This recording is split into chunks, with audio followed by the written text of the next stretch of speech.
A reading from the book of Genesis.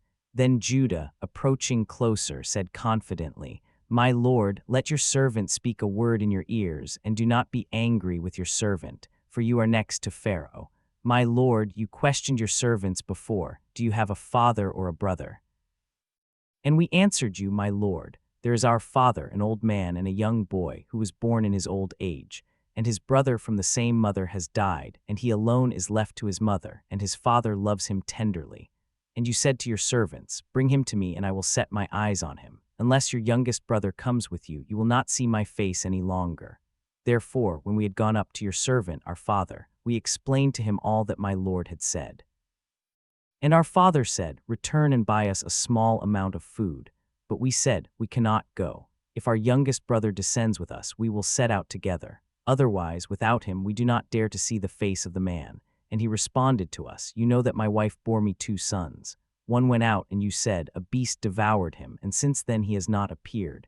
If you take this one also, and anything happens to him on the way, you will lead my gray hairs with sorrow to the grave." And so Joseph was no longer able to restrain himself, in the presence all who stood around him. And so he cried out, let everyone depart from me. And no one stood with him, while Joseph revealed himself to his brothers. And he wept with a loud voice, and the Egyptians heard it, and also the house of Pharaoh. And he said to his brothers, I am Joseph. Is my father still alive? His brothers were not able to respond, being terrified by a very great fear. And he said to them mildly, approach toward me. And when they had approached close by, he said, I am Joseph, your brother, whom you sold into Egypt. Do not be afraid, and let it not seem to be a hardship to you that you sold me into these regions. For God sent me before you into Egypt for your salvation. Remember the marvels the Lord has done. When the Lord called down a famine on the land and ruined the crop that sustained them, he sent a man before them, Joseph, sold as a slave. Remember the marvels the Lord has done. Remember the marvels the Lord has done. They had weighed him down with fetters, and he was bound with chains, till his prediction came to pass, and the word of the Lord proved him true. Remember the marvels the Lord has done. Remember the marvels the Lord has done. Remember the marvels the Lord has done.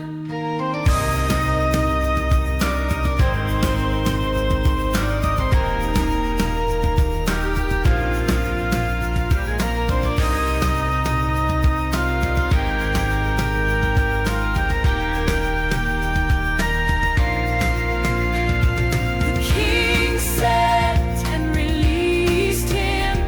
The ruler of the people set him free. He made him lord of his house and ruler of all his possessions. Remember the marvels the Lord has done. Remember the marvels the Lord has done. Remember the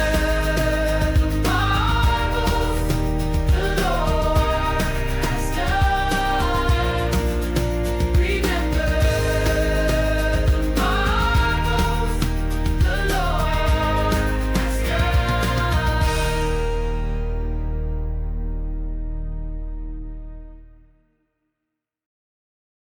A reading from the Holy Gospel according to Matthew. And going forth preach, saying, the kingdom of heaven has drawn near. Cure the infirm, raise the dead, cleanse lepers, cast out demons. You have received freely, so give freely. Do not possess gold, nor silver, nor money in your belts, nor provisions for the journey, nor 2 tunics, nor shoes, nor a staff, for the laborer is worthy of his portion. Now into whatever city or town you will have entered, inquire as to who is worthy within it, and stay there until you depart.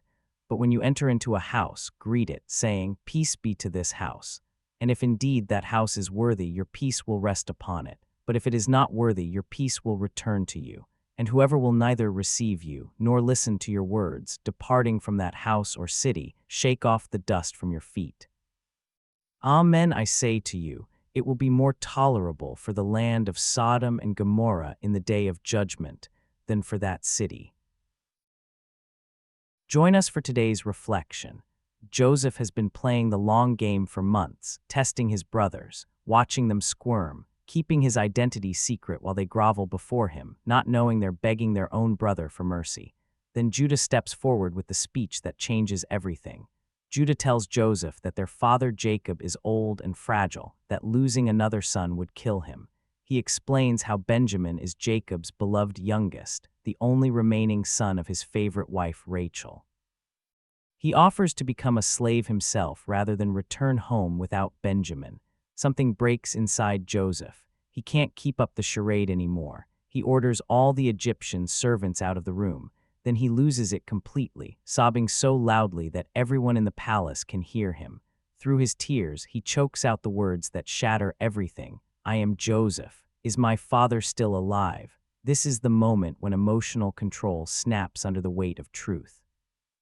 When carefully constructed facades crumble, when the gap between who you're pretending to be and who you actually are becomes too painful to maintain. Joseph had been playing the role of the harsh Egyptian governor, but Judah's willingness to sacrifice himself for Benjamin revealed that his brothers had actually changed. They weren't the same selfish men who sold him into slavery. They had learned to love sacrificially. That transformation was more than Joseph could witness without breaking down. Jesus sends his disciples out with a similar kind of emotional intensity. He tells them to travel light, depend on others' hospitality, and shake the dust off their feet when people reject them. This isn't casual evangelism. It's urgent mission work that requires vulnerability and authenticity. The disciples can't fake their way through this assignment. They have to genuinely care about the people they're serving. They have to be real about their own dependence on God's provision. They have to be willing to be rejected and keep moving forward, just like Joseph couldn't maintain his emotional distance once he saw genuine transformation in his brothers. We live in a culture of carefully curated personas, social media profiles that show only our best angles, professional networks that highlight only our successes. Even our spiritual lives often become performances designed to impress rather than authentic expressions of who we really are. Joseph's breakdown reveals what happens when authentic love collides with artificial distance. You can't love people genuinely while pretending to be someone you're not. You can't minister effectively while maintaining emotional walls. You can't build real relationships while hiding your true identity.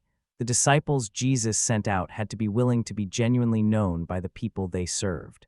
They couldn't hide behind religious titles or institutional authority. They had to show up as themselves, needy, dependent human, and trust that God would work through their authenticity. Joseph's tears weren't weakness, they were breakthrough.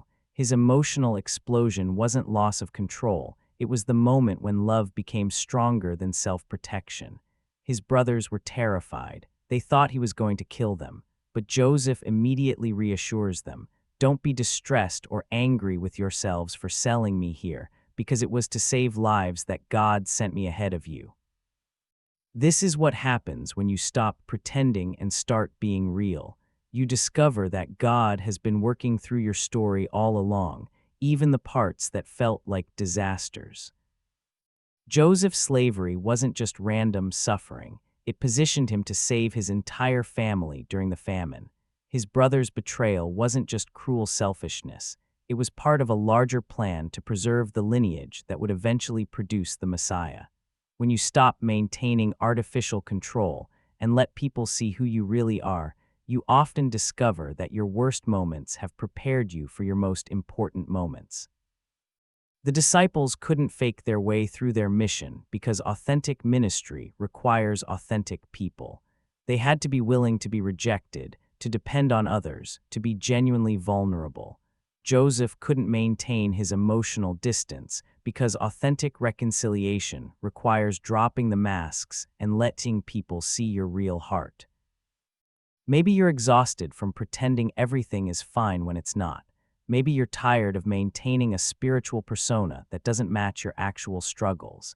Maybe you're ready to stop performing and start being real. Joseph's breakdown shows us that the moment when you can't keep up the act anymore might be the moment when real relationship finally becomes possible. His tears created space for truth. His vulnerability opened the door for healing. His authenticity made reconciliation possible. The same thing happens when you stop trying to be impressive and start being real, when you let people see your struggles instead of just your successes, when you admit your neediness instead of projecting self-sufficiency. That's when God can work through your story, not despite your brokenness, but because of your willingness to let it show.